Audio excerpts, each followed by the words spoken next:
Samahan niyo po ako sa aklat ng Revelation,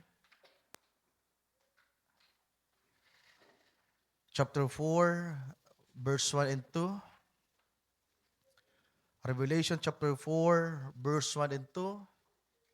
Sabi po dito, "After this I look, and behold, a door was opened in heaven. And the first voice which I heard was as it were of a trumpet talking with me, which said, 'Come up hither, and I will shew thee things which must be hereafter.' And immediately I was in the Spirit, and behold, a throne was set in heaven, and one sat on the throne."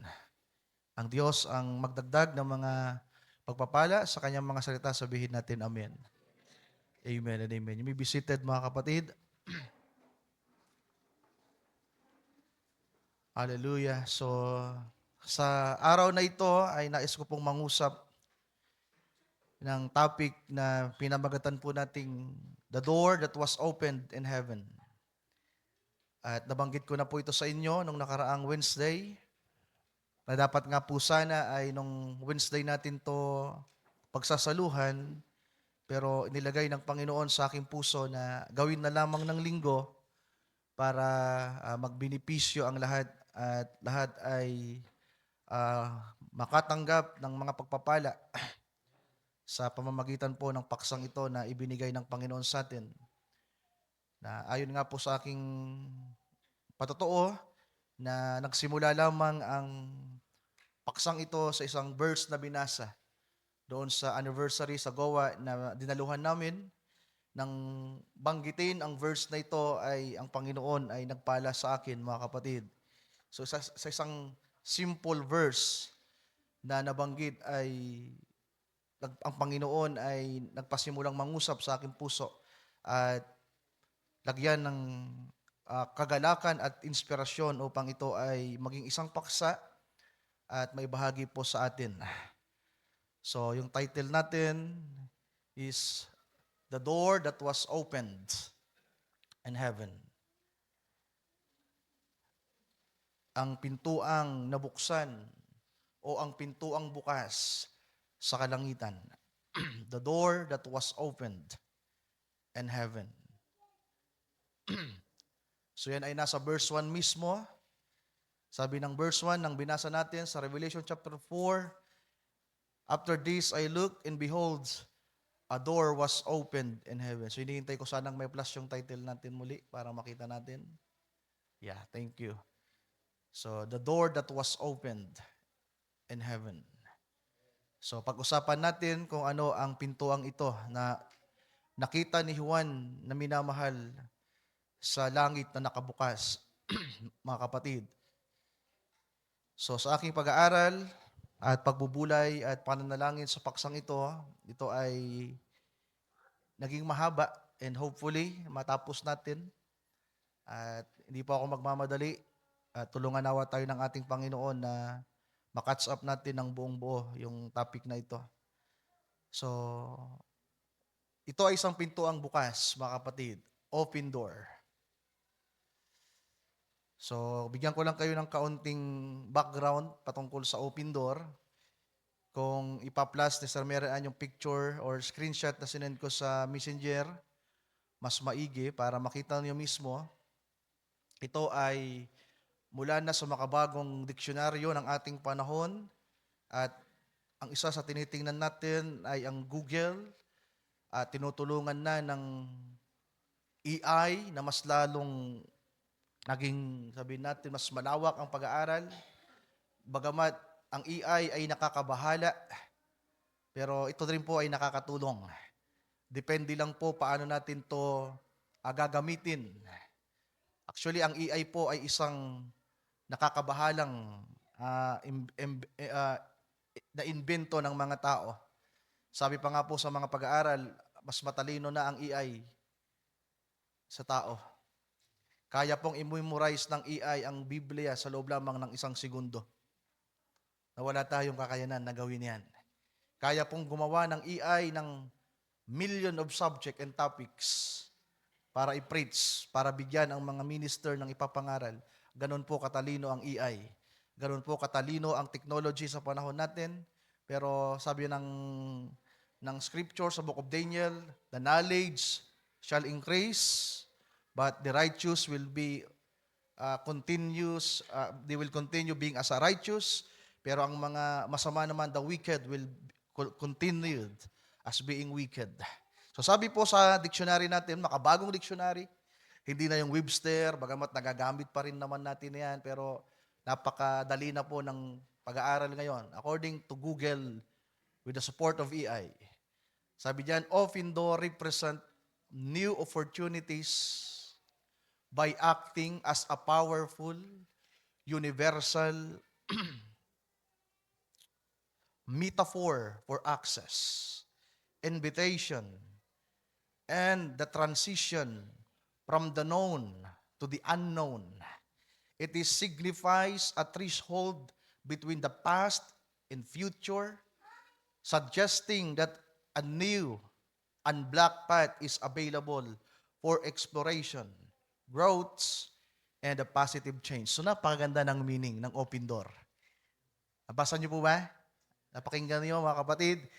Sabi diyan, it represents new opportunities by acting as a powerful, universal metaphor. Ibig sabihin, paglalarawan, paghahalin tulad. Sabi diyan, for access, para magkaroon ng access ang isang tao, para magkaroon ng, kumbaga, matunghayan niya ang isang bagay o kaya ay makapasok siya sa isang bagay. That's meaning of the access. Then ang pangalawa, sabi diyan, invitation. At ang pangatlo, sabi diyan, the transition from the known to the unknown. At nagpapakita din daw po ito ng sa pagitan ng nakaraan at ng hinaharap. At nagpapakita din ng bago at mga daan na tinanggal ang harang para makapasok tayo, makadaan tayo, makaparoon tayo ng nag-i-explore. Ibig sabihin, marami tayong maunawaan. Amen? Marami tayong mga bagong bagay na makikita. Maraming mga bagay tayong mauunawaan at tayo ay lalago. At ang paglagong ito ay magdadala sa atin sa isang positibong pagbabago. Ang ganda. Di ba? Napakaganda. Mga kapatid. So, yan ay according lamang po sa dictionary. Pero tingnan natin ang sinasabi ng scripture at ng propeta. So, bago natin himayin ang Revelation chapter 4 verse 1 to 2, meron po itong pinagmulan. Ibig sabihin, meron itong, bago ito naging chapter 4 verse 1 and 2, meron itong nasa likuran nito. Bakit ito biglang naisulat? Bakit dumating ang part na to? Bakit nagkaroon ng chapter 4 verse 1 and 2? So meron po kasing nangyari bago ang pagdating ng chapter 4 at ang babasahin na lamang natin ay ang nasa unahan niyan, bago yan, o sabi pa natin yung nasa likuran niyan, which is ang chapter 3 verse 20, 21, and 22. So atras lang tayo ng isang chapter para maidugsong natin o maitulay natin ang chapter 4 verse 1 and 2. Sa chapter 3, last 3 verses ng chapter 3, sabi ng verse 20, behold, I stand at the door and knock. If any man hear my voice and open the door, I will come into him and will sup with him and he with me. So isang pintuan din to. Pero ang pintuang ito ay iba po ito sa pintuan na naroon sa chapter 4, verse 1 and 2, mga kapatid. Sa verse 1 ng chapter 4. Pero ang Panginoon daw ay nakatayo sa labas at kumakatok siya sa pintuan. At sino man na makarinig ng kanyang tinig at magbukas ng pintuan, siya ay papasok sa kanya at hahapong kasalon niya at siya ay papasakan niya. Verse 21, he that overcometh, I will give to him to sit down with me in my throne, as I also overcame and sat down with my Father in His throne. Verse 22, so bago ko ibigay ang mga mas detalyadong bahagi diyan ng mga inspirasyon na binigay ng Panginoon sa akin. Tapusin muna natin hanggang verse 32. Sabi dito, He that hath an ear, let him hear what the Spirit says unto the churches. So magmamadali ako. Dito sa unang verse 3 na binasa natin, sa huling 3 verses ng chapter 3, mayroong 5 mahalagang punto, mga kapatid. Una, I stand at the door and knock. Nakatayo daw ang Panginoon at kumakatok. At sino nga yung kinakatok? Tayo. Yung puso natin.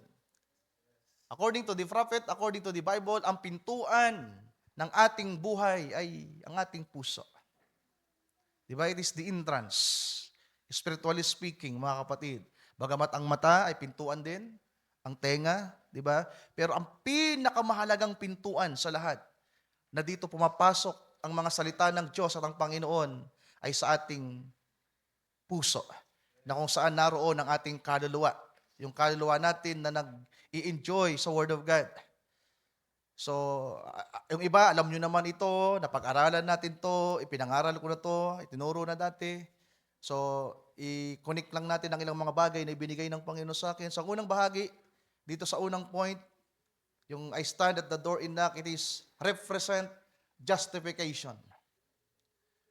Di ba? Sino mang makapakinig ng salita. Sabi sa Romans 10:17, faith cometh by hearing, and hearing by the word of God.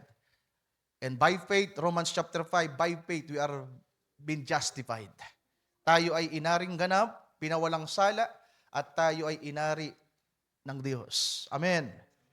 So sa lahat ng mga nakapakinig ng salita ng Panginoon at tumanggap sa Kanya, so sila ay na-justify. Din ang pangalawang bahagi, if any man hear my voice and open the door,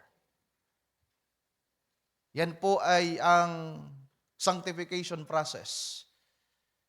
Ibig sabihin, pagbubuksan mo ng pintuan ng Panginoon sa puso mo at magpapasimulang pakialaman ng Panginoon ang buhay mo. Amen. Kapag nakita ng Panginoon ang puso natin na napakaraming nilalaman, He will sanctify it. Magpapasimulang linisin ng Panginoon ang ating puso. Kaya sino man na nagbukas ng pintuan, sila na nakarinig, na justify, at nagbukas ng kanilang pintuan, isasanctify ng Panginoon ang kanyang buhay. Pero dito nagtatapos, mga kapatid, ang pangatlong punto, the third stage, sabi diyan, I will come into Him and will sup with Him and He with me. Ano yan? Baptism of the Holy Ghost. Diba? Nakakasunod po kayo? Napakaganda, mga kapatid. I will come into Him. Pagkatapos na ikaw ay ariing ganap, ikaw ay linisin, ngayon, papasok ang Panginoon sa puso mo, sa buhay mo, at kasama mo na siya. At ikaw ay sa Kanya, sabi diyan, and He with me.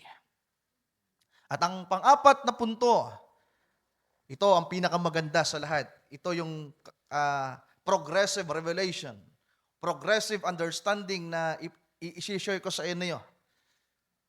Sabi diyan, to him that overcometh, will I grant to sit with me in my throne. Malimit na natin itong basahin. Pamilyar ito sa atin, memory verse natin. Di ba? Sabi diyan, to him that overcometh. Sa KGB, please, naka-ESB tayo. To him that overcometh. Yeah. To him that overcometh, I will grant to sit with me in my throne. Dati, pag binabasa ko to at isinishare, sa sino mang magtatagumpay, parang meron pang prosesong mangyayari. Diba? Pero, ang ibinigay sa akin ng Panginoon sa aking pagbubulay, sa aking pagganda sa paksang ito, mga kapatid, it is not a command. It is not a command. It is the result. Sa mga na-justify, sa mga na-sanctify, sa mga nabautismuhan, sa Espiritu Santo at inari ng Panginoon at naging kaisan niya, sila ay tiyak ng mga mananagumpay. Sila na nakaranas ng justification, ng sanctification, ng baptism of the Holy Ghost, sila ang mga mananagumpay. Sila ang mga mananagumpay. It's not a command. It's the result of what the Lord has done. Di ba ang ganda? Sa kanila na magtatagumpay. Sino yung sa kanila na yan? Yung nakaranas ng unang tatlo. Justification, sanctification, and baptism of the Holy Ghost. At yung panglimang punto, sabi niyan, yung panglimang punto, sabi niyan, even as I also overcame, and am sit down with my Father in His throne. Sa mga magtatagumpay, it is a command or it is the result? The result. Nasundan niyo ba? Sa mga magtatagumpay. Hindi yon tanong. Hindi yon proseso. Hindi yon command. Kundi sa kanila na magtatagumpay. It is a proclamation, mga kapatid. Sa kanila na magtatagumpay. Ayop, masundan niyo yung thought. Hallelujah. Sabi diyan ay kasamang luluklok sa trono ng ating Panginoon at maghahari. It is not us who overcame, mga kapatid. It is the Lord. Revelation chapter 5 nang buksan, yung sinishare sa atin ni Brother Jerry kanina. Hallelujah. Yung saradong aklat ng kalagin ng ating Panginoon, ng 7 selyo, doon tayo nagtagumpay. The Lion from the tribe of Judah has prevailed. Prevailed means overcame. Hallelujah. 1 Corinthians chapter 15, verse 50 to 58. Now this I say, brethren, that flesh and blood cannot inherit the kingdom of God, neither does corruption inherit incorruption. Behold, I shew you a mystery. We shall not all sleep, but we shall all be changed. Hallelujah. In a moment, in the twinkling of an eye, at the last trumps, for the trumpet shall sound, and the dead shall be raised incorruptible, and we shall be changed. For this corruptible must put on incorruption, and this mortal must put on immortality.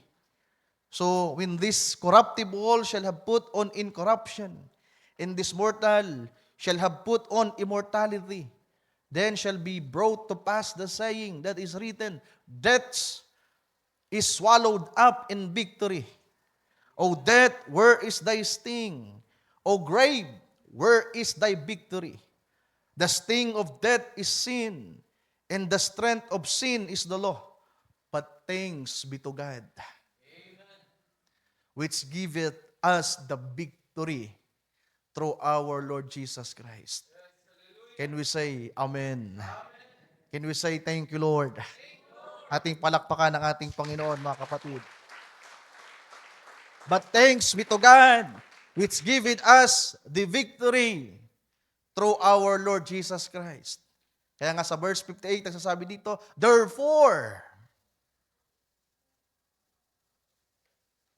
58, therefore, my beloved brethren, kaya nga mga kapatid, di ba? Kayo'y mga panatag, huwag kayong makilos, nanaway lagi kayong magsumagana sa gawain ng Panginoon, sapagkat inyong nalalaman na ang inyong pagpapagal ay hindi walang kabuluhan sa Panginoong Diyos. Amen. Therefore, pag sinabing therefore, it is the conclusion. Therefore, dahil nga kayo ay mga overcomer na, dahil kayo ay mga mananagumpay na, therefore, my beloved brethren, be ye steadfast. Mga panatag kayo, sapagkat ang ating pagtatagumpay ay nasa ating Panginoong Jesucristo. Amen. So, yung panghuli,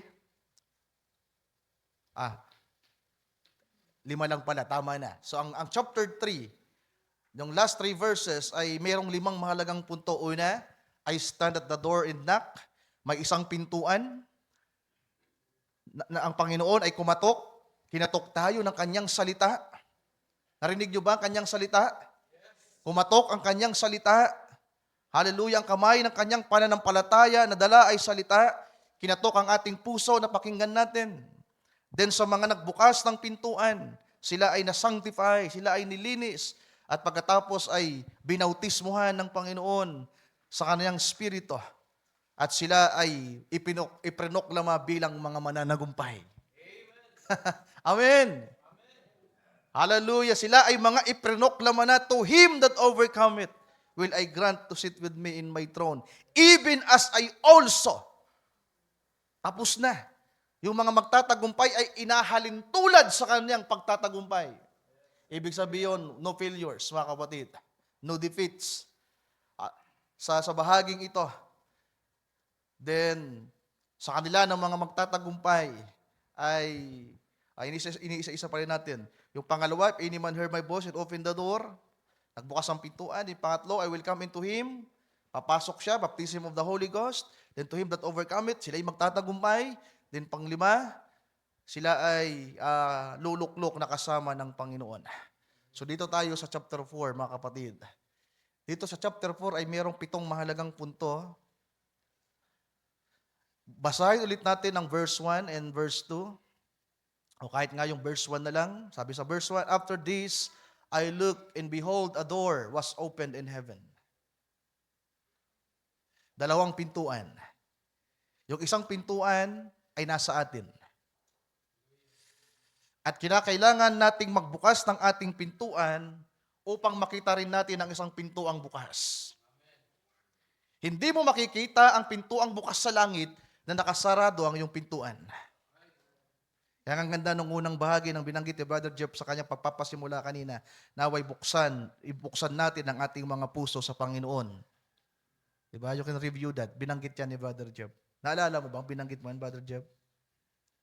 Sino nakaalala? Napakinggan na sinabi ni Brother Jeff na buksan natin ang ating mga puso sa Panginoon. Taas ang kamay. Okay, attentive ang marami. So, kinakailangang magbukas ka ng pintuan. Kinakailangang makapasok ang Panginoon sa iyong puso para makita mo ang isang pintuang bukas. Kapag ang puso mo, kapag ang pintuan mo ay sarado, hanggang doon ka lang sa saradong pinto. Hindi mo makikita ang tagusan. Sabi ng mga pamahiin, bawal daw ang pintuan na magkatapat. Kasi kung ano-anong papasok, mga anitot anita o mga dilobyo o mga demonyo, mga aswang. Sabi sa pamahiin ng mga matanda, bakit yung bintana mo nakatapat sa kanyang bintana? O bakit yung pintuan mo nakatapat sa pintuan? Yung pintuan ng sala mo nakatapat sa pintuan ng kwarto mo? Mali yan.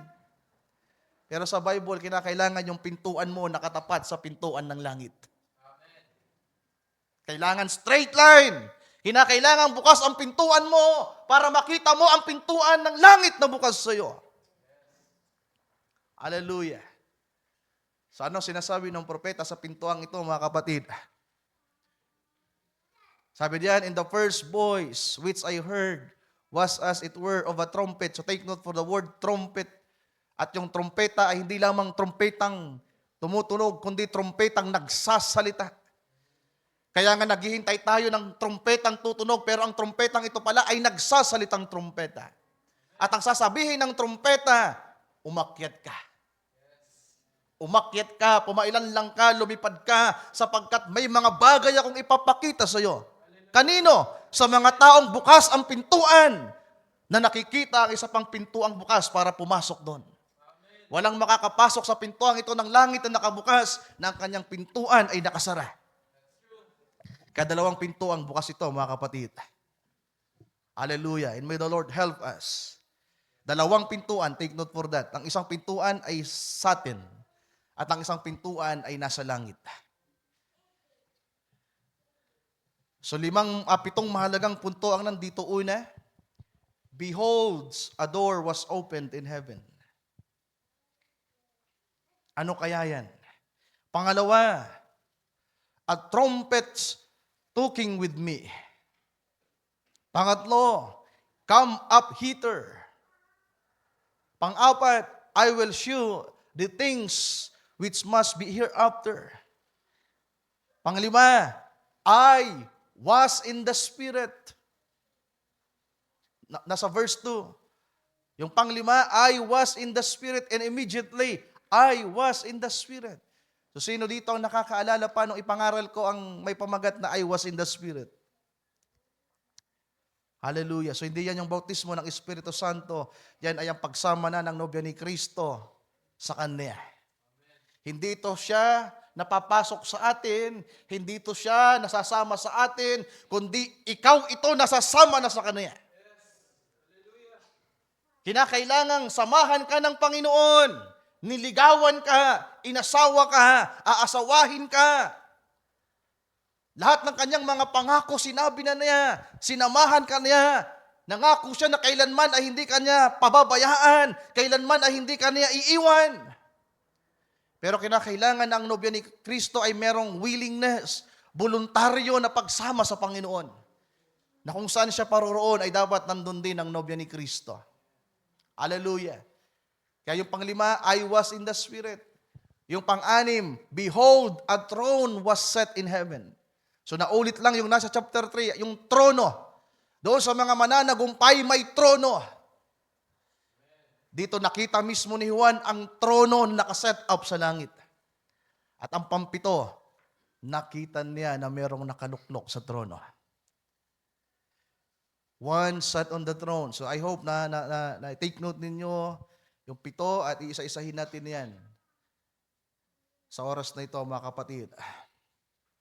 Magbasa tayo ng quote. Ito yung main quote natin. May mga quote ako. 4 lang yung quotes ko.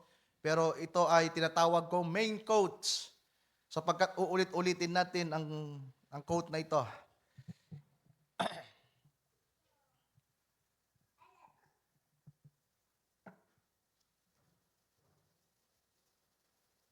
Paragraph 94, sabi dito, He said to this church age, which is ang Philadelphia, ang ika-anim na iglesia, ang tinutukoy dyan ng propeta.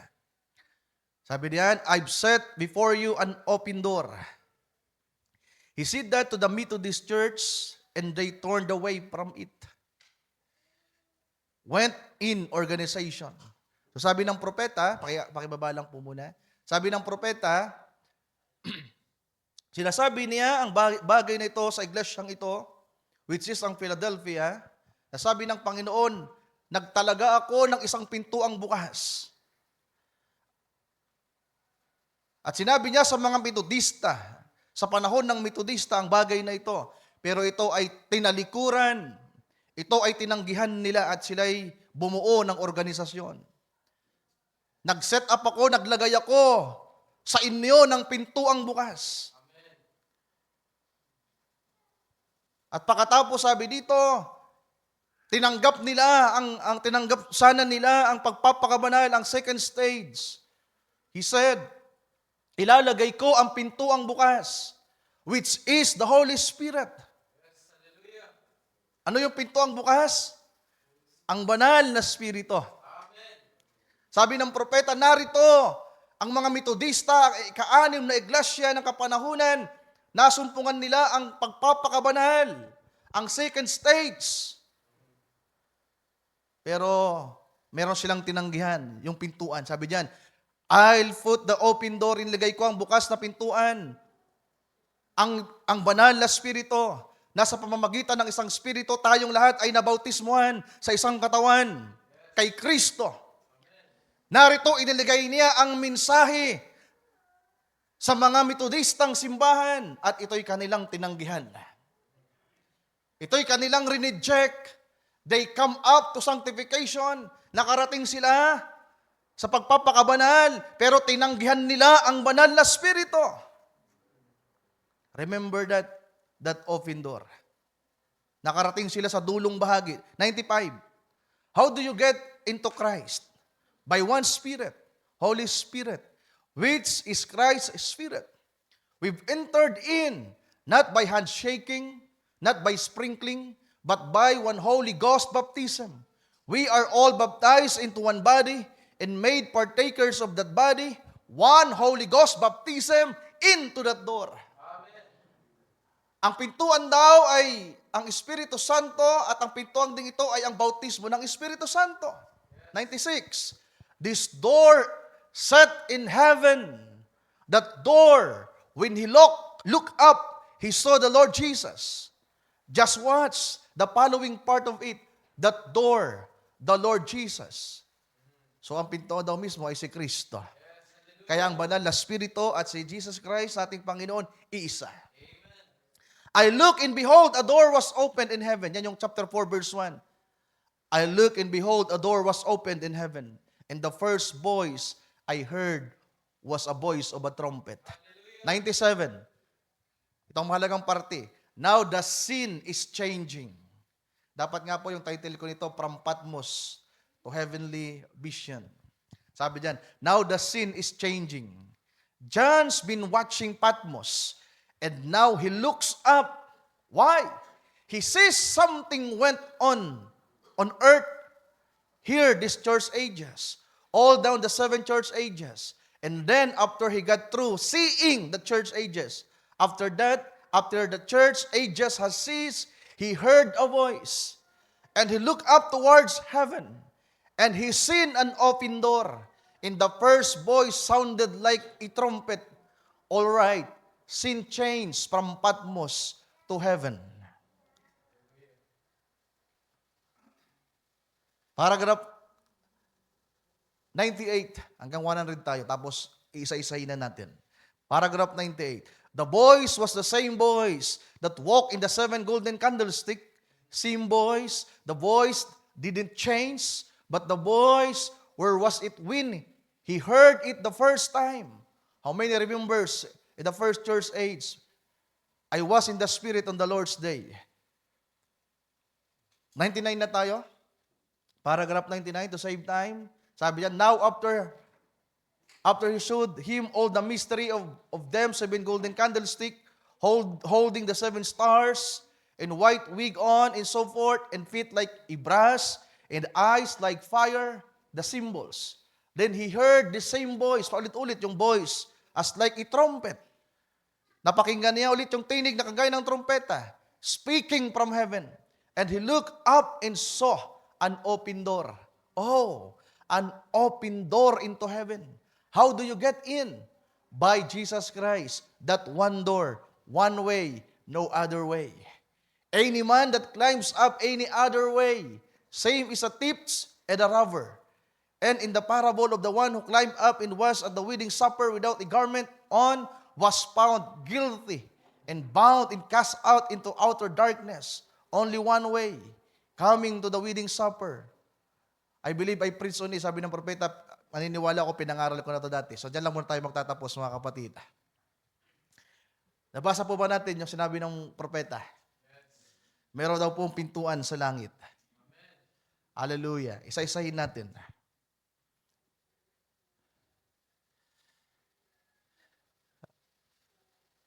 I hope magkasya yung oras ko.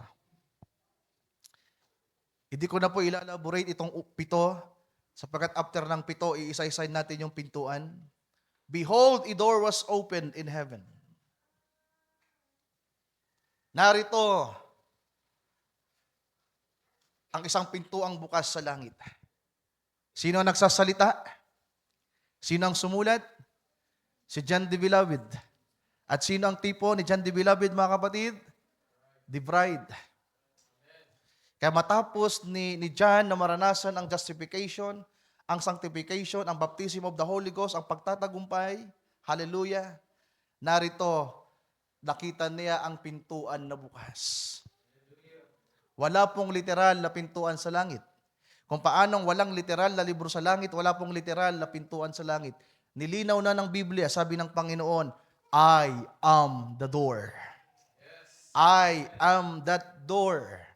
Kaya nga ang pintuan ay walang iba ang ating Panginoong Jesucristo. Kaya nang makita ni Juan ang langit na bukas, nang makita niya ang pintuan sa langit, na bukas, ang nakikita niya ay ang buong kapahayagan kung sino si Kristo. Malinaw sa kanya kung sino ang kanyang nakikita. It is the revealing of the 7 seals and of the 7th seal. Ang chapter 4, ang chapter 3 ay mga anino, mga simbolo lamang ito. May kinalaman sa nakaraan. Hallelujah. Siya yung kordero na tumubos sa atin. Siya yung korderong nagtagumpay. Hallelujah. Nag-alay ng kanyang buhay para sa atin, para sa mga paparating na bagay. Nasabi dito, ipapakita niya sa atin, mga kapatid.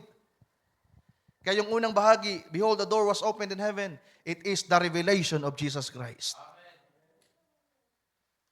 It is the revealing of the Son of Man. It is the revealing of the bride. Sapagkat si Kristo at ang iglesia ay iisa. Pag sinasabing, pag nakita mo ang pintuang bukas sa langit, kilala mo si Kristo. Bukas na po ba ang pintuan sa langit? Nakikita ba natin ng malinaw, mga kapatid? Hallelujah. Spiritually speaking, it is the rapture. Diba? Matinding kagalakan.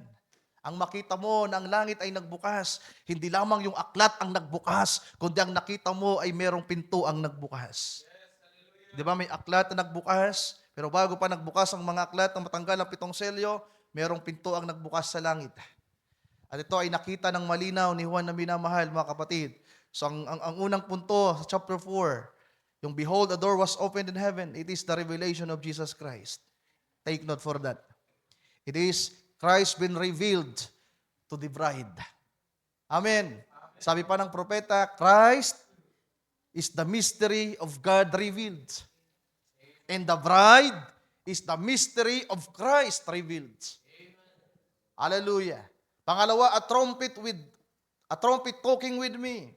Ano bang mangyayari sa isang taong na justified, na sanctified, na baptized ng Holy Ghost, naging mananagumpay, naging kaisa si Kristo, naging malinaw sa Kanya kung sino si Kristo.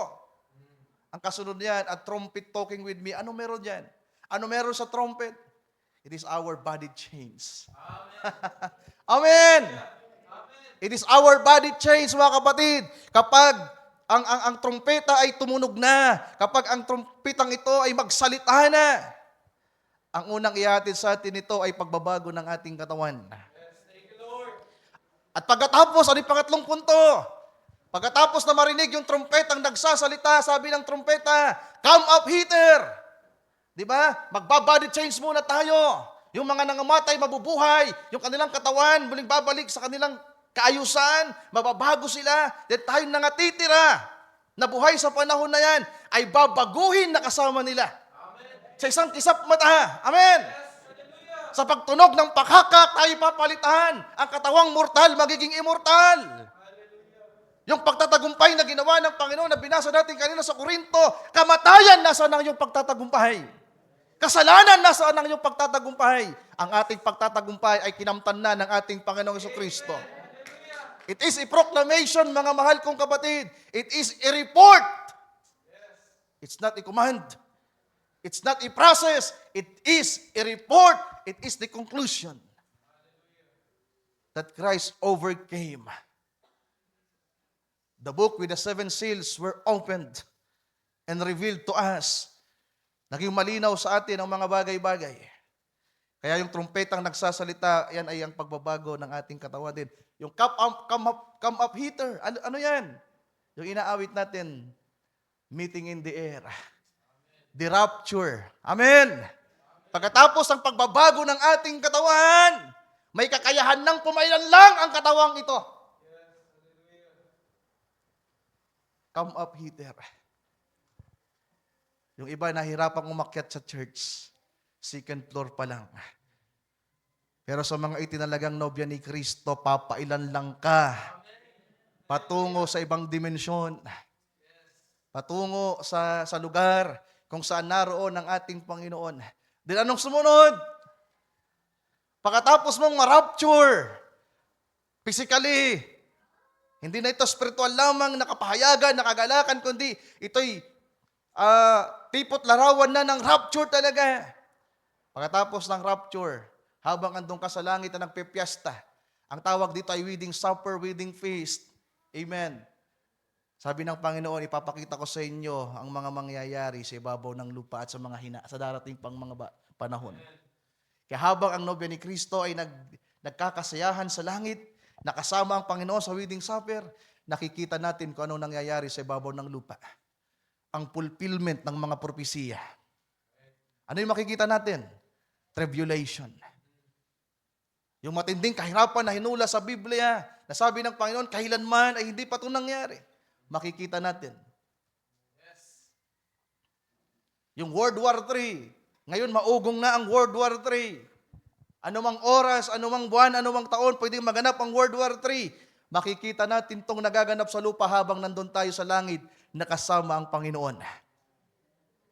Nasundan niyo ba mga kapatid? Hahatulan ng Diyos ang lupa, ang sanglibutan. Iihip ang 7 pakakak. Ibubuhos ang 7 mangkok ng kagalitan ng Diyos. Lahat ng ito ay magiging visible sa mga anak ng Diyos sa nobya ni Kristo. At pagkatapos ng Armageddon, lahat ay ipapakita na. The present events, the current events, and ang mga bagay pang paparating. Then anong sumunod mga kapatid? Sabi dito, so yung una natin, behold, a door was opened in heaven, para lang sa mga nagtitake note. It is the revelation of Jesus Christ. Ang pangalawa, a trumpet talking with me, it is our body change. Pangatlo, come up hither, it is the meeting in the air, the physical rapture. Pang-apat, I will show thee things which must be hereafter. Yan ay ang panahon na makikita natin kung ano nangyayari sa ibabaw ng lupa. Then yung I was in the Spirit. Nasaan ka? Di ba? Habang nakikita mo yung mga nangyayari sa ibabaw ng lupa, ang kasama mo ay ang Panginoong Jesucristo. I was in the Lord's side. Amen. O sabihin pa natin, hindi na was, I am in the Lord's side. So ito kasi ay propesiya. Ipinapakita na ito yung magiging kaganapan sa mga nobya ni Kristo. Din yung pang-anim, a throne was set in heaven. So ano meron dito mga kapatid? It is the kingdom of God. It is the kingdom of heaven. At ang meron diyan ay ang authority at kapangyarihan ng ating Panginoon at ang nobya ni Kristo. Amen. Hindi ka lang nag-body change, hindi ka lang nakakyat sa langit, hindi mo lang nakatabi ang Panginoon, kundi you have now part of the throne. Part ka na ng kaharian ng langit, at kung ikaw ay part na ng kaharian ng langit, you have now the authority and power. Ano meron diyan sa kapangyarihan na yan? Ano meron sa authority na yan, mga kapatid? A throne was set in heaven. At ang pampito, one sat on the throne. One sat on the throne. Isang nakaluklok sa trono at isang Juan na minamahal na nagpapasimulang pumasok sa trono. Kaya nga ang pampito natin, it is the reign of the King of Kings. Nakaluklok siya sa trono, ibig sabihin nagahari siya. Ipoproklama siya sa Revelation 19, ipronoklama siya bilang the King of Kings. Narito ang hari na nakasakay sa puting kabayo. Di ba? After ng tribulation, sa panahon ng Armageddon, bababa ang Panginoon na nakasakay sa puting kabayo sa kapangyarihan. At nasa kanyang likuran ang mga laksa-laksang banal na kasunod sa kanya. Na ang sabi doon, ang mga banal na ito ay ang mga mananagumpay na banal. Amen. At pagbaba natin sa lupa, mga kapatid, yung trono na naroon sa langit ay i-extend ng Diyos sa lupa at siya ay maghaharing kasama natin. Ang ganda. Amen. Ang ganda. So tingnan natin ang 5 mahalagang punto patungkol sa pintuan. So yun po ay kung sa pagkain pa, dessert. Tama ba? Dessert yung una. Ano yung pampaano? Yung appetizer pa lang yon mga kapatid. So at least meron na kayong nakita. Isa-isahin natin ang aking naisulat dito at naihanda para sa inyo. Sabi ng propeta, nabanggit na kanina, number 1, isang mahalagang punto patungkol sa pintuan, the Holy Spirit, the baptism of the Holy Ghost, and the Lord Jesus Christ Himself is that door. ang banal na Espiritu, ang bautismo sa Espiritu Santo, at ang Panginoong Hesukristo mismo, siya ang pintuang ito. Malinaw po ba? So sana'y masundan yung quote, yung main quote natin, babasahin ko lang yung tatlong mahalagang punto na sinabi ng propeta.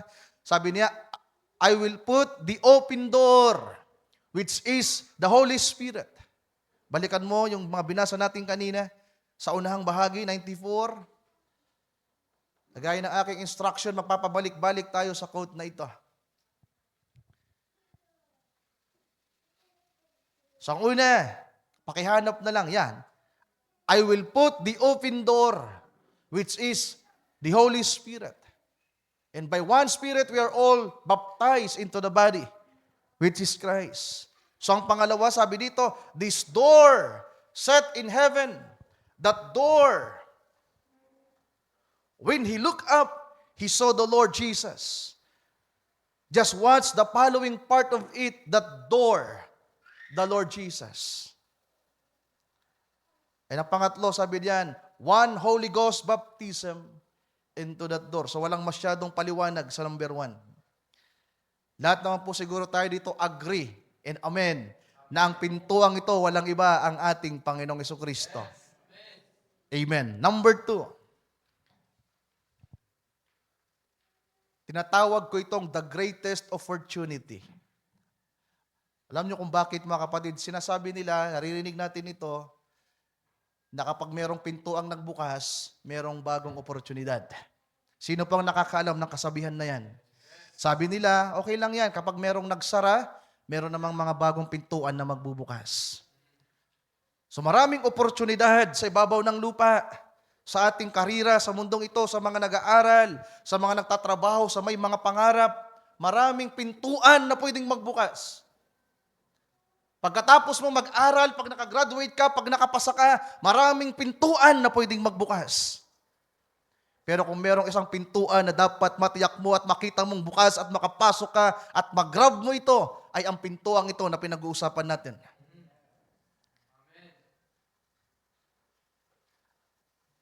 Basahin natin yung paragraph 97.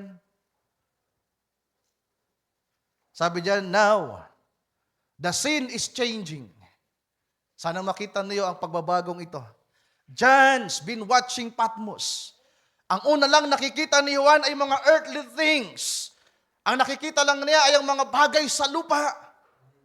Pero hindi nagtapos doon ang kanyang pangitain. Hindi magtatapos doon ang kanyang kapalaran. Hindi bilang makalupa, hindi mga pintuan sa lupa ang makikita lamang niya. Hindi ang mga bagay sa lupa ang meron lamang si Juan na makakamtan, bagamat yan ay mabuti. Salamat sa Diyos sa mga pagpapala sa lupa.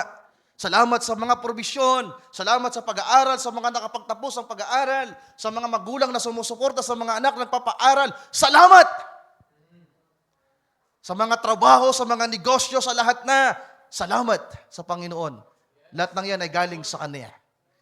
Pero kung merong mas mahalaga na dapat ipagpasalamat ang mga nobya ni Kristo, ay makita na mula sa mga makalupang bagay ay nagsiship ka sa mga makalangit na bagay. Episo 1:3. Anong sinasabi? Blessed be the God and Father of our Lord Jesus Christ, who has blessed us with all spiritual blessing in heavenly places in Christ. Yan ang totoong pagpapala sa mga nobya ni Kristo. Tuloy natin pagbasa kanina. Sabi dito, and now He looks up. Narito si Juan, mula sa mga pangitain sa lupa, mga bagay na makalupa, nagpasimula siyang tumingin sa langit. Colosas 3:1-2. Kung tunay ngang kayo ay mga nangabautismuhan na at muling nangabuhay na kasama ni Kristo, tumingin kayo sa langit. Sapagkat naroon ang mga totoong bagay na para sa inyo. Diba? Kung totoong kayo ay mga na-born again na. Diba? Verse 1. Kung totoong kayo ay mga na-born again na. Verse 1. At mga ibinangon na nakasama ni Kristo, ang hanapin nyo ngayon ay mga bagay ng nasa taas, na kung saan si Kristo ay nakaluklok sa kanan ng Diyos. From Patmos, from earthly things, shifted to heavenly things. Bakit? May pintuan kang nakitang bukas at ang pintuan na yon ay tinatawag natin the greatest opportunity. Greatest opportunity. Kapag ang pintuan na yan ang nakita mo, magsisip talaga ang paningin mo. Marami mang pintuan sa ibabaw ng lupa. Pero kapag nakita mo, ang pintuan na to, it will shift everything. From Patmos, from earthly things to heavenly things. Hallelujah.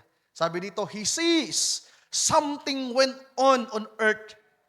This church ages, nakita ni Juan ang mga nangyari sa lupa, mula sa Epeso hanggang sa Laodicea. Nakita niya kung paano nabuhay ang mga Kristiyano.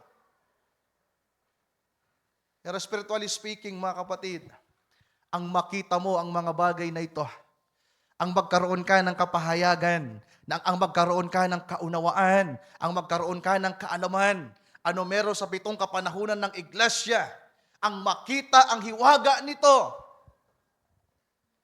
Tatawagin ko itong isa sa pinaka-dakilang oportunidad na pwede mong matanggap. Mga kapahayagan.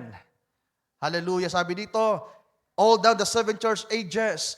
And then after he got through seeing the church ages, after the church ages has ceased, he heard a voice, and he looked up towards heaven, and he seen an open door. And the first voice sounded like a trumpet. So hindi lamang ito pagbabago ng ating katawan. Yun yung pinali. Our body change. Pero ang ma-reveal sa'yo, ang hiwaga. Ang maintindihan mo, ang aral ni Kristo. Ang maintindihan mo, ang 7 kapanahunan ng iglesia. Ang maintindihan mo, ang 7 selyo. Ang malaman mo, ang mga bagay na kung ano ang kaloob ng Diyos sa'yo. Yan ang pinaka-dakila at pinakamagandang oportunidad, pribilehiyo na pwede mong matanggap. Sabi ng Panginoon, aanhin mo, makamtan mo man ang lahat ng bagay sa sanglibutan, pero ang kaluluwa mo naman ay mapapahamak. It is useless. Sabi ng Panginoon sa pamagitan ng propeta sa lumang tipan, ang aking bayan ay napapahamak, ang aking bayan ay napapariwara dahil sa kawalan ng kaalaman. At bakit nag-aaral ang mga tao? Nagpupursiging mag-aral dahil sa oportunidad. Nagpapakasipag kang mag-aral from grade 1 to grade 6, from first year to hanggang meron na ngayong senior high. Bakit? May magbubukas na pintuan, trabaho, career. Nagkaroon ka ng kaalaman, nagkaroon ka ng ability na gawin ang mga bagay sa lupa. Pero the greatest opportunity, ang magkaroon ka ng makalangit na kaalaman. Amen! At magawa mo ang mga bagay na ipinapagawa ng Diyos sa iyo sa lupa. Ang maging parte ka ng paglilingkod. Sabi pa nga ng isang awit, wala nang pinakamataas sa pagkatawag, mga kapatid, kundi ang maglingkod sa Diyos. Hindi masama ang magtrabaho. Hindi masama ang mag-aral habang nandito sa ibabaw ng lupa. Pero tayo ay mga makalangit din pong mga nilalang. Sabi ni Pablo, we are heavenly citizen. Tama po ba? Makalangit din po tayo. Nang tayo ay maborn again, hallelujah, nang matanggap natin ng Panginoon, magkakaroon ng shifting ang ating paningin. Magkakaroon ng mga kapahayagan at makikita mo kung anong kalooban ng Diyos. Basa tayo ng sapang quote. Other quote, second quote ito. Iwanan mo natin yung main quote natin. Sa bilis ng oras, mga kapatid. Someday, if the atomic bomb don't get us, sabi ng propeta, isang araw, kung hindi man ang atomic bomb ang makadali sa atin at sumira ng ating kaisipan, ng ating kalakasan, ng ating will, if Rick don't get us, some disease will, kung hindi man ito yung sisira sa atin, ay pwedeng itong mga karamdamang ito. Something has got to take us. Merong bagay na mangyayari sa unahan. Sa ayaw at sa gusto natin, mga kapatid, merong mga bagay na magaganap sa unahan. Ang World War III, hindi na po yan mapipigilan. Sabi ng propeta, kung hindi man atomic bomb ang dumali sa atin, karamdaman. Merong virus ngayon, di ba, sa ibang bansa. Nababalita naman, talagang malakas daw po, matindi daw po yung ano niya, yung basta pag tinawaan ka, yung mortality rate, tama ba yung mga termino? Ay critical, nakakatakot. So mas marami pang mga karamdaman ang mag-a-arise bago ang pag-agaw at lalo after the rapture, mga kapatid. Sabi ng propeta, something has got to take us. But we're so happy to know that there is a way to escape. Paparating ang World War III, paparating ang kaguluhan sa mundo, ang kahirapan, paparating na, sabi ng Bible, ang pinakamatinding kahirapan. The Great Tribulation paparating na. Pero sabi ng propeta, masaya tayo sapagkat nalaman natin na mayroong paraan paano tumakas. The name of the Lord is a tower. In the righteous run, in their earth, in their safe.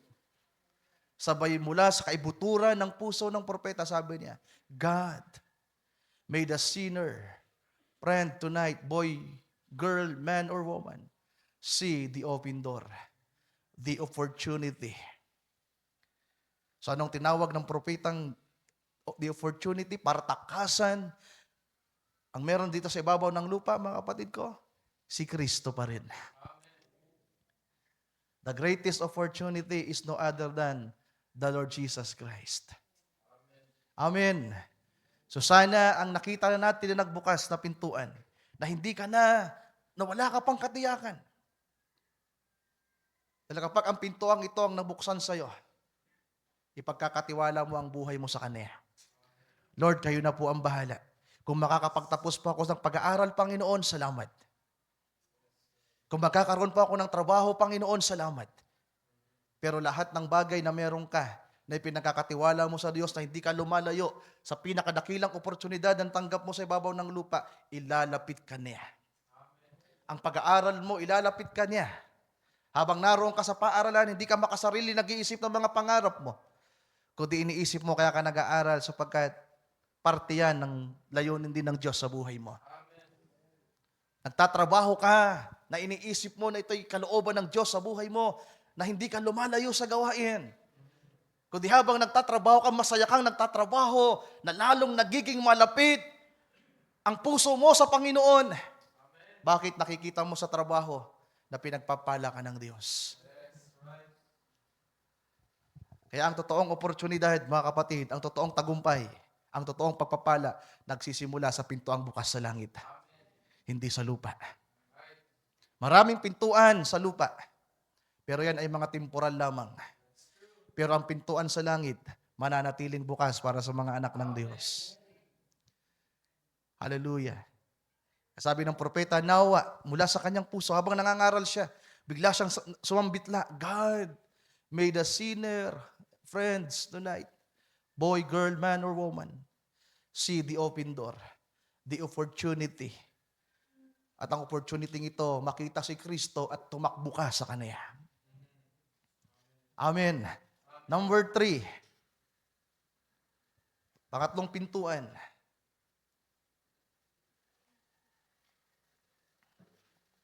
Ito yung binanggit ko nung Wednesday. The debts. Ang tawag sa pintuang ito ay kamatayan. Paragraph 100 ng main quote natin. Any man that climbs up any other way, same is a thief and robber. And in the parable of the one who climbed up and was at the wedding supper without a garment, was found guilty and bound and cast out into the outer darkness. Main quote natin na yan, Sir Mary Ann. Paragraph 96. Paragraph 100. Yeah. Sabi yan, any man that climbs up any other way. Sino mang tao na aakyat sa ibang daan, sa ibang pintuan, magnanakaw. At sa parable ng Panginoon, merong isang umakyat, nakapasok sa kasalan, pero walang kasuotan, walang righteousness, walang baptism of the Holy Ghost, nakapasok. At siya'y nasumpungan na guilty, hindi karapat-dapat. At anong sinabi ng Panginoon? Talian ang taong yan.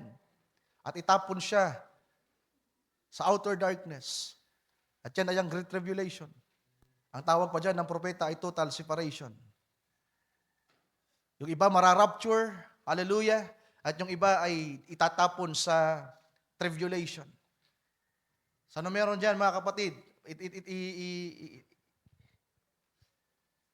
Itaas mo pa. Sabi yan, and cast out into the outer darkness. Sa bandang baba. Sige pa, sa pinakababa. Pakibaba pa. Sa 101, kung ako nagkakamali, meron sa pinakababa. O, 100. Pinakababa sa 100. All one way. Tingnan natin. Sige pa.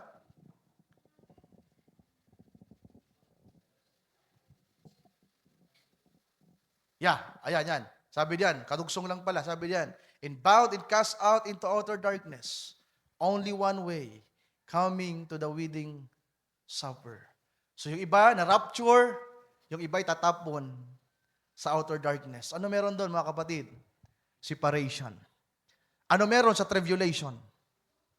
Lahat ng maiiwan sa tribulation na hindi makakasama sa pag-agaw, mamamatay.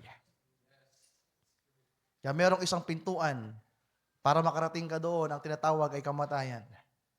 Basa tayo ng quote, the other quote, third quote natin ito. Sabi ng propeta, I'm glad that there is something to get us out of this pest house. Sabi niya, ako'y natutuwa sapagkat nalalaman natin na merong bagay na maglalabas sa atin, na mag-aalis sa atin sa pest house na ito. Alin yung pest house na tinutukoy niya? This mortal body. Sabi niya, nagagalak ako sapagkat alam natin na merong bagay na mag-aalis sa atin ng ating kaluluwa sa katawang ito at dadalhin sa panibagong katawan. Sabi niya, there is an open door and it is called death. Jesus stands in that door. Amen. He will guide me over the river. He will take me through that door.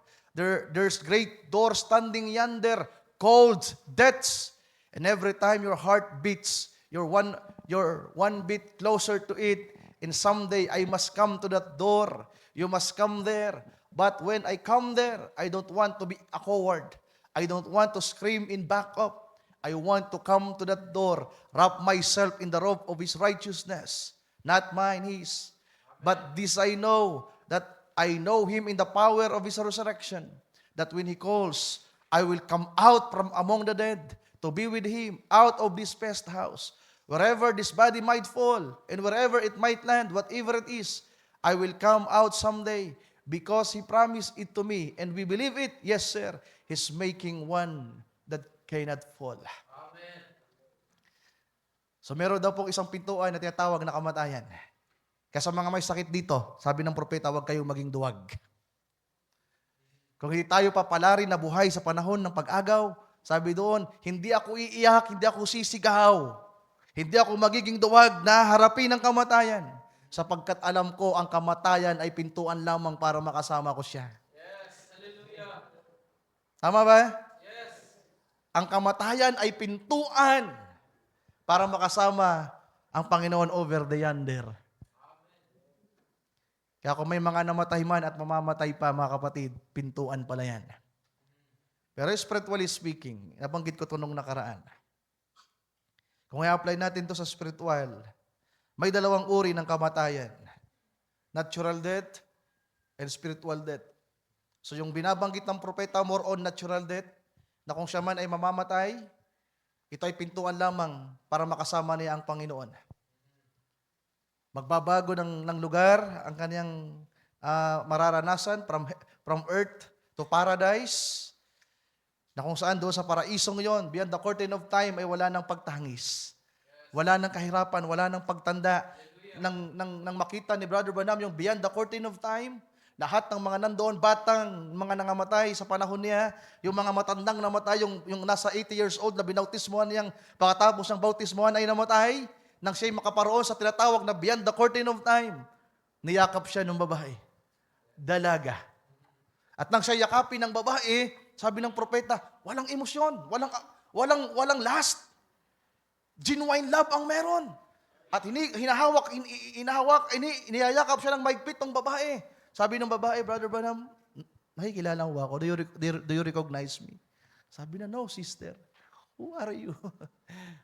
Brother Branham, ako yung 80 years old na binautismuhan mo, pagkatapos mong bautismuhan, namatay.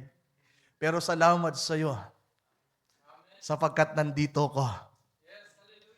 Ngayon may lumapit na naman. Daddy, Daddy. Dalaga. Sabi niya, to make this short, yung lumapit sa kanya, si Sharon. Yung batang maliit na namatay. Di ba? Nung kasagsagan, nung tina-challenge at tinitest ng Panginoon si Brother Branham, yung kanyang anak na maliit pang si Sharon, nang makita niya sa paradise, sa beyond the curtain of time, dalaga.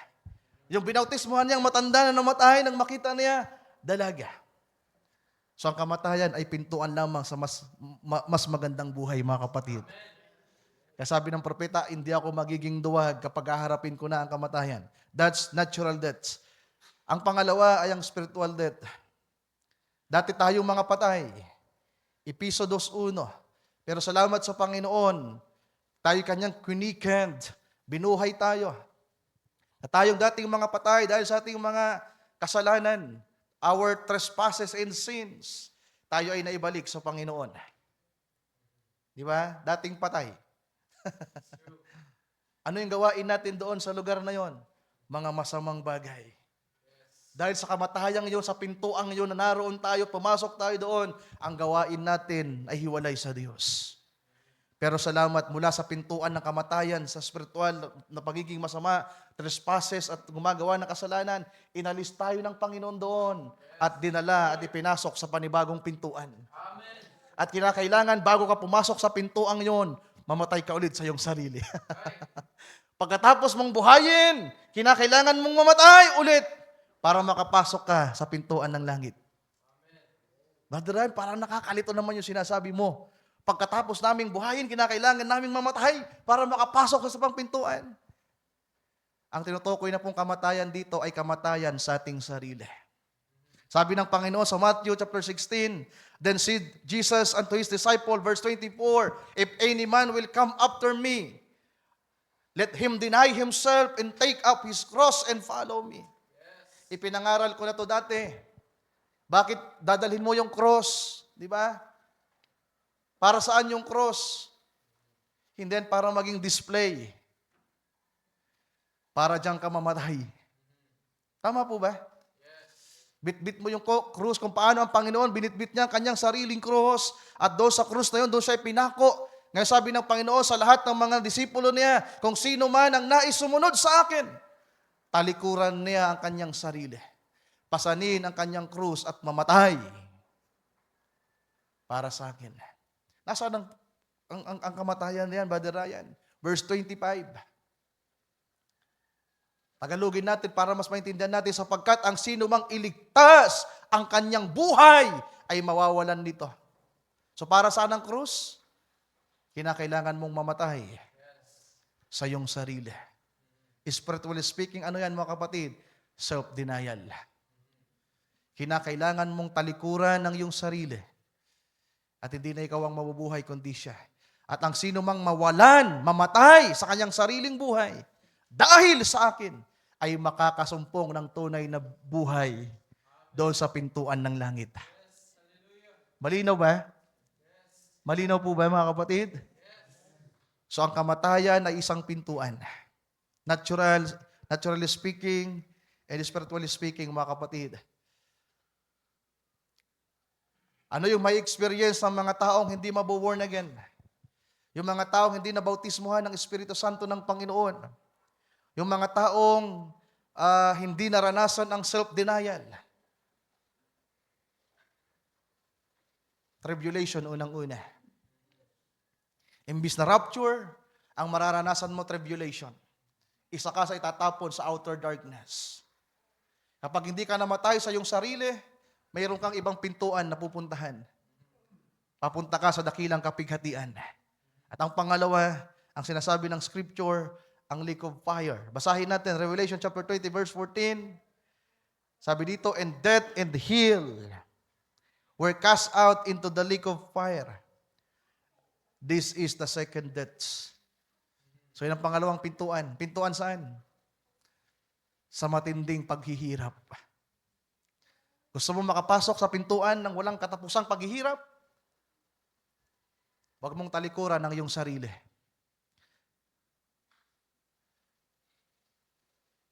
Gusto nyo bang marating ang dakilang kapigatian at walang katapusang paghihirap from tribulation to lake of fire? Huwag mong gugustuhin na maborn again. Sapagkat ang mga maboborn again, sabi ng scripture, Revelation 2:11, He that hath an ear, let him hear what the Spirit says unto the churches. He that overcometh shall not be hurt of the second death. Siya na may pakinig, na ipapakinig ay makinig sa sinasabi ng Espiritu sa mga iglesia. Sila na magtatagumpay, mga mananagumpay, ay hindi masasaktan, hallelujah, ng ikalawang kamatayan. Revelation 20 verse 6, Blessed and holy is he that hath part in the first resurrection.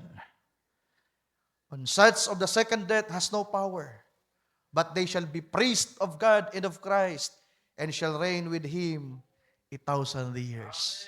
So anong gusto niyo, mga kapatid? Mabuhay sa inyong sarili o mamatay para kay Kristo? May the Lord help us. So ang pangatlo ay ang kamatayan. Pang-apat tayo. Nabanggit na lang din naman natin yung resurrection. Ang pang-apat ay ang resurrection. Kung ang kamatayan ay pintuan para sa pagbabago, sa pagpasok sa panibagong dimensyon, ang muli rin naman pong pagkabuhay ay panibagong pagpasok sa panibagong pintuan at dimensyon, mga kapatid. Basahin natin yung quote ulit, Sir Merian, yung main quote natin. Yung third quote natin, yung third quote natin. Yung pinakahuling quote natin, the main quote, the second quote, and the third quote. Doon tayo sa by this I know. Yung quote na I am glad.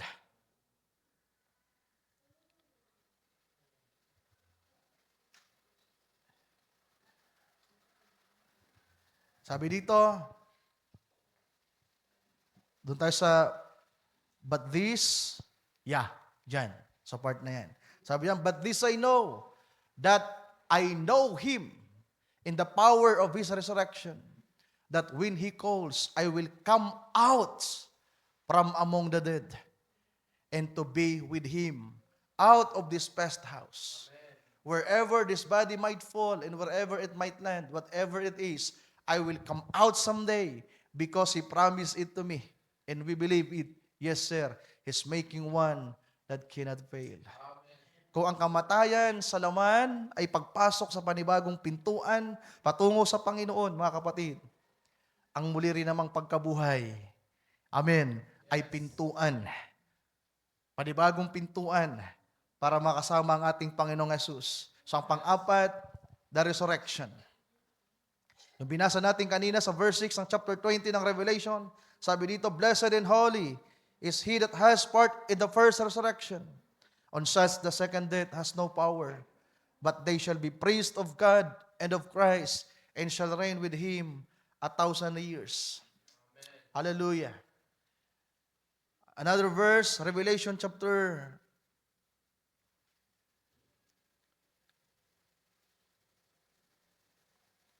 'Paki-search kayo, but the coward. Sir Merian, sa Revelation chapter 19, kung ako nagkakamali. Revelation 21, rather. 21, verse 8. Revelation chapter 21, verse 8, but the fearful. Sa ibang salin yan ay coward, to the cowards. And unbelieving, and the abominable, and murderers, and whoremongers, and sorcerers, and idolaters, and all liars, shall have their part in the lake which burneth with fire and brimstone, which is the second death. So yung mga duwag, mga hindi mananampalataya, yung gumagawa ng mga masamang bagay, mamamatay tao, mga mapangalunya, mga mapagsamba sa mga Diyos-Diyosan, mga sinungaling, ang kanilang parte ay pumasok sa pintuan papuntang dagat-dagatang apoy. Pero sa mga mananagumpay, mapalad sila. Amen. Kung namatay man sila sa laman, ang mararanasan nila ay ang first resurrection. Mapalad ang mga makakasama sa first resurrection sapagkat kasama sila sa mararapture. Sila yung binabanggit na Apostol Pablo na magbabangon muna, mga kapatid. Number 5 tayo. Ano bang sumunod sa resurrection? Yung hiwaga na sinabi ni Pablo, na hindi lahat mga mamatay o mga tutulog. Pero kung meron mga nangatulog, Thessalonica 4:14 hanggang 16, din natin babasahin, sabi doon, yung mga nangamatay kay Kristo ay mabubuhay munang mag-uli at tayo namang mga nangatitira, hallelujah, iaagawin kasama nila. 100 ulit, Sir Meraan, ang ating main quotes. Any man that climbs up any other way, same is a thief and a robber. And in the parable of the one who climbed up and was at the wedding supper. So, yung keyword na dito, yung wedding supper, hindi na yung outer darkness yung kukunin natin dito. Binasa ulit natin. Binasa natin to kanina, binabasa ulit natin, pero ibang anggulo. Sabi diyan, paragraph 100 ng main quote natin. Kaya sabi ko sa instruction ko, babalik-balikan talaga natin yung main quote natin. Paragraph 100. Yeah.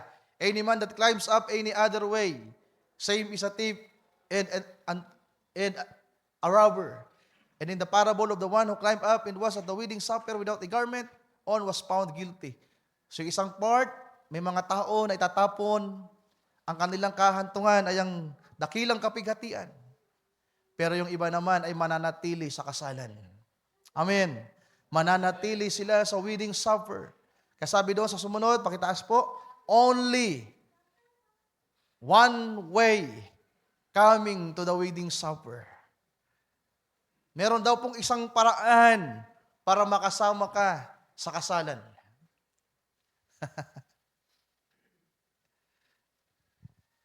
Ang tawag dito ng propeta ay the invitation for the rapture. Basahin natin 101. Ituloy na natin. 101. What is it? The bridegroom stands at the door and all comes up with an invitation. No man can come to the Father except by me. All the Father has given me or invited will come to me. Here they come. Give their invitation. So bawat isang nobya ni Kristo may daladalang invitation. Meron silang token. Meron silang ipapakita na sila ay parte ng kasalan. Ang Panginoon, siya mismo yung nandoon sa pintuan. Nakatayo siya sa pintuan, siya mismo ang kumakatawan ng pintuan. At kinakailangan yung mga taong papasok doon ay merong access. Kaya nga yung open door kanina, di ba yung meaning ng open door doon sa Google, sa AI? Access. Invitation. Opportunity. So nandito na tayo sa pinakamagandang part, mga kapatid. Di ba?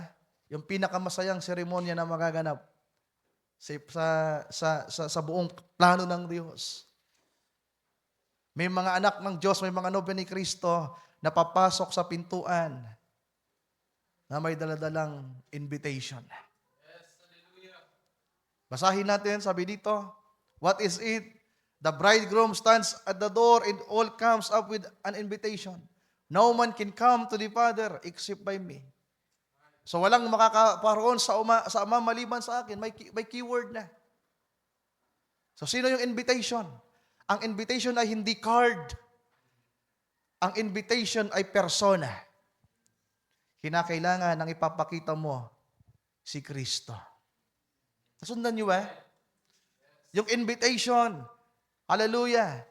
Sabi dito sa pagpapatuloy, here they come, give their invitation to the bridegroom so that everybody will look alike. Pag naibigay mo na yung invitation, magkakamukha na tayo doon. That's one thing about good old-time Holy Ghost religion. It makes them all look alike. Whether they are rich or poor, bond or free, black or white, male or female, they are all one in Christ Jesus. And the bridegroom stood at the door and received the invitation. Put the roof around this pillow, so the rich in four all look alike. That's the way it is in the kingdom of God. There's no big guys and little guys. They are all one guy in Christ. Amen. So sino invitation na ito, mga mahal kong kapatid? Para magkaroon tayo ng access sa pintuang bukas sa langit. Maging parte sa pintuang ito papasok sa kasalan. Ang ating Panginoong Jesucristo mismo. Sila na merong invitation. Kaya pag sinabing open door, hindi lang ito pintuan na bukas, mga kapatid. Hindi lang ito mga opportunity na pwedeng maranasan ng isang mananampalataya. Ito ang pinakasusi para makasama tayo sa kasalan. Hallelujah. Last quote, another quote, sabi dito, Revelation chapter 4 verse 1. After the church was gone, and I looked, and behold, a door was opened in heaven. Revelation chapter 4 verse 1. Yeah. Sabi diyan, and we went through all of that and found that was Christ was the door. And the same voice that was walking in the midst of the seven golden candlestick also was the same voice he heard in heaven saying, Come up hither. John went up, and it represented the church going in the rapture. Amen. So sino dito ang makakapasok sa pintuang bukas? Pagpalain kayo ng ating Panginoon, ating siyang palakpakan, mga kapatid. Hallelujah. What is an open door? Ang kabuuan nito ay ang ating Panginoong Jesucristo. Siya ang lahat sa atin. Hallelujah. Siya ang dakilang oportunidad para sa atin. Siya ang buhay natin. Siya rin ang kamatayan natin. Sabi ni Pablo, for to me to live is Christ, and to die is gain. Kaya hindi lamang po ang Panginoon author ng buhay. Author din po siya ng kamatayan. Kamatayan natin sa ating mga sarili. Amen. Hindi lamang siya Diyos ng mga buhay. Diyos din siya ng mga patay na namatay sa kanilang sarili. Kung paano ang ating Panginoon namatay, nailibing ng 3 araw, mga kapatid, ipinakita doon na siya ang may control ng kamatayan. Pero siya rin po ang may control ng buhay. Pintuan sa pintuan, may pintuan ng kamatayan, may pintuan ng buhay. May pintuan ng dakilang pagpapala, may pintuan patungong pag-agaw, may pintuan para sa kasalan. Ang rapture, papunta ka pa lang doon sa biyahe. Pero kinakailangan pag nandun ka na, hindi ka palalabasin. Kinakailangan pag angat mo, may papakita mo ang imbitasyon dala mo. At papasok ka, ilang mga taon na piging ang kasalan sa langit. At habang nandun tayo sa langit, ipinapakita ng Panginoon sa atin kung ano ang nangyayari sa ibabaw ng lupa. Pagpalain tayo ng ating Panginoon, tayo na tayo tumayo, mga kapatid. Hallelujah. Thank you, Lord. Awitin nga natin yung isang awit na nagsabing, ano ba yung title ng Hear the Invitation? Anong title nun? Come to the feast. Yeah. Parang di na natin ito naawit. Kantahin nga natin ngayon. Come to the feast. To the wedding feast, wedding supper. Kailan mangyayari ang wedding feast, mga kapatid? After the rapture. Amen. Hallelujah. All things are ready. Come to the feast. Sabi ng propeta, walang mahirap, walang mayaman. Sa araw na yan, magkakamukha daw tayo. Amen. Walang malaya, walang alipin. Walang lalaki, walang babae. Lahat tayo magkakamukha.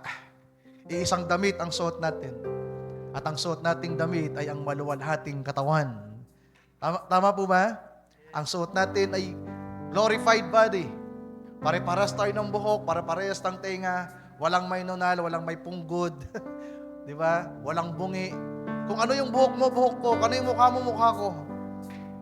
Pagtingin ko sa'yo, kamukha kita. Mother Unahan. Gusto mo ba yon? Ngayon, sorry ka. Mas gwapo ako sa'yo. Pero huwag kang mag-alala. Pagpasok natin doon, magugulat ka nila. Ang gwapo ko rin pala. Kamukha ko si Brother Ryan. Pero ngayon, ang papangit nyo. Yan ang, huwag kayong masasaktan. Yan ang totoo, walang maganda dito. Ang papangit natin. Pero sa paningin ng Diyos, sabi pa, beauty, ano ba yon? Beauty is in the eyes of the beholder. Ang paningin ng Panginoon sa atin, lahat tayo ay maayos at maganda. Awitin natin yan, mga kapatid. Tulungan niyo ako. All things are ready. Come to the feast. Come for the table now is spread. Ye famishing, you weary come, and thou shalt be richly filled. Oh, Hear the invitation.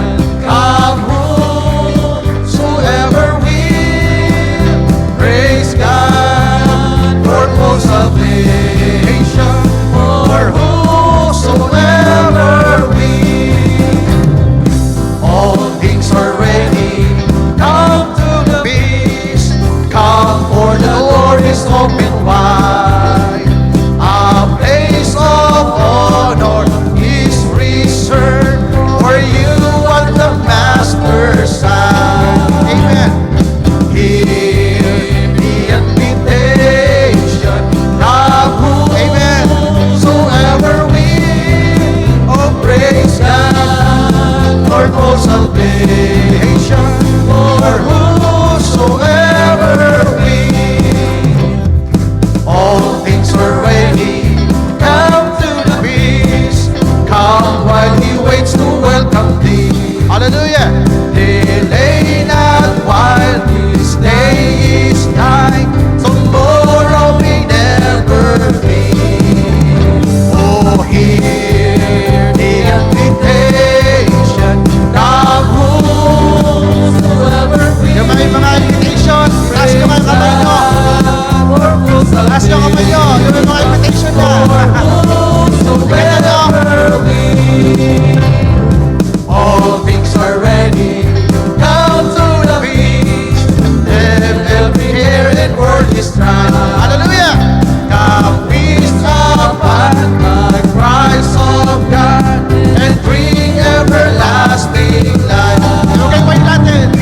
Hear the invitation. Come whosoever will. Praise God for full Verse salvation. For whosoever will. All things are ready. Come to the feast. Come, for the door is open Amen. wide. Hallelujah. A place of honor is reserved Please for up you. Verse 2. All things are ready. All things are ready. Come to the feast. Come, for the door is open wide. A place of honor is reserved for you at the Master's Okay po yung mga invitation. Hear the invitation. For whosoever will. Praise God for full salvation. For whosoever will. Amen. Sino yung may mga invitation na hawak? Itaas ang kamay. Ako meron. Nakikita nyo ba? Meron. Sapagkat ang meron ako ay si Kristo. I have the invitation. Not card. Diba? Not card. I have the Lord Jesus Christ. Diba puso to? Tama ba? I have the invitation. I have the love of Christ in me. Salamat sa pag-ibig ng ating Panginoon. Salamat sa victorious, conquerors, at overcomer nating Panginoon, mga kapatid. Bukas na bukas pa ang pintuan at yun nawang makita natin. Amen. Maraming pintuan na pwedeng magbukas at magsara. Pero ang may control ng pintuang ito ay si Kristo. Meron pala akong hindi nabasa. Isisend ko na lang sa group. Ikwento ko na lang sa inyo. Alam nyo ba na ang pintuang ito ay naroon na sa panahon ni Noah? Andon sa loob ng arka. Sabi ng propeta, doon sa first floor, merong isang pintuan. At doon, pumasok si Noah kasama kanyang mga anak. The first floor, merong pintuan. At nung pumasok siya sa first floor, so sa pintuan, madilim. Sa first floor, napakadilim. Pero, okay lang. Justification. Pag-akyat ni Noah sa hagdan, may second floor pa. Siya naman yung gumawa eh. May second floor, pero madilim pa rin. Pag-akyat niya sa ikatlong palapag ng arka, medyo maliwanag na. Pero meron siyang nakitang pinto ang bukas. Nang buksan ni Noah yung nasa top na pintuan, bumalandra sa kanya ang langit. At ang sabi ng propeta, it is the Lord. It is the Holy Ghost baptism in the time of Noah. It is the Lord Himself. Kaya ang pintuan natin sa baba at sa taas, kinakailangan nating pumasok. Nandito tayo sa puso, papasukin natin ang Panginoon sa ating pintuan, mga kapatid. It is His ark. Our heart is now His ark. Dito siya nakalulan. Dito siya nakasakay. Pero ipapakita ng Panginoon sa atin na meron pang isang pintuan. At doon sa pintuan na yon, doon tayo magsasama-sama. Magpawalang hanggan. Hear the invitation. Sa mga wala pang invitation, hurry up. I-claim nyo na ang inyong invitation card. Amen. Habang available pa ang invitation, habang si Kristo ay masusumpungan pa, sabi ng scripture, habang siya'y masusumpungan pa, lumapit kayo. Habang siya'y matatawagan pa, tumawag kayo. Sapagkat isang araw, magsasara ang pintuang ito. Hallelujah. Tayo manalangin, mga kapatid. O dakilang Diyos, aming Panginoon, maraming salamat po sa iyong gawain sa umagang ito. Salamat po sa isang araw na naman ay pinagkaloob niyo sa amin upang kami magpuri, magpasalamat sa iyo. Sumamba, Panginoong Diyos, sa Espiritu at sa katotohanan at makapakinig ng iyong mga salita. Lord, salamat po sa mga pinagpala niyong salita sa umagang ito. Dalangin ko na maingatan ito sa puso ng bawat isa sa amin. Nanaway hindi lamang ito napakinggan ng aming mga pakinig, na kagaya ng kumakatok ka, Panginoong Diyos, kundi nawa makapasok ito sa aming mga puso. Manahan ito sa aming mga puso. Hallelujah, at sumibol ang karunungan, makalangit na kaunawaan at mga kapahayagan sa bawat isa amin. Nanupat ang mga ganitong paksa ng aming mga pinagsasaluhan, dakilang Diyos ay ma-enjoy ng bawat isa amin. Sapagkat binigyan mo kami ng dakilang oportunidad, Lord, dakilang pribilehiyo na higit sa mga bagay dito sa ibabaw ng lupa. Pinagkalooban mo kami ng iyong mga salita, ng iyong mga pangako, ng mga kapahayagan sa uling mga araw na ito. O dakilang Diyos, salamat sa mga makalangit na pagpapala na ipinaparanas niyo po sa amin. Salamat po sa mga bagay na meron kami, Panginoong Diyos. We are thankful and grateful. Salamat po sa buhay na meron kami, mga mahal sa buhay, mga trabaho, negosyo, sa mga pag-aaral, sa lahat ng bagay, Panginoong Diyos, maraming salamat. Pero kung meron mang higit na pinagpapasalamat namin, nakilala ka namin. At nandito kami ngayon sa umagang ito, sa araw na ito, sa tanghaling ito sa iyong gawain. Nag-i-enjoy po sa iyong mga salita. At dalangin ko na ito ang higit na makita ng bawat isa amin. Na ito ang pinaka-greatest opportunity, Lord God, na higit pa sa mga bagay na pwede naming tamuhin sa ibabaw ng lupa. Kagaya na sinabi mo, seek ye first the kingdom of God and His righteousness, and all these things shall be added unto you. Lord, kung makikita lamang namin ng pinto ang bukas na ito, ang makita ka, ang makilala ka, Panginoong Diyos, ay magkakaroon kami ng higit na tiwala, pananalig sa iyo, na magagawa naming unahin ka sa aming mga buhay.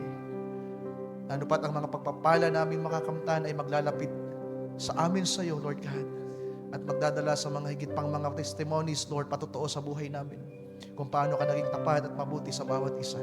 Sa mga pagkukulang namin, alam ko, Panginoon, na alam mo ang aming mga pagkukulang.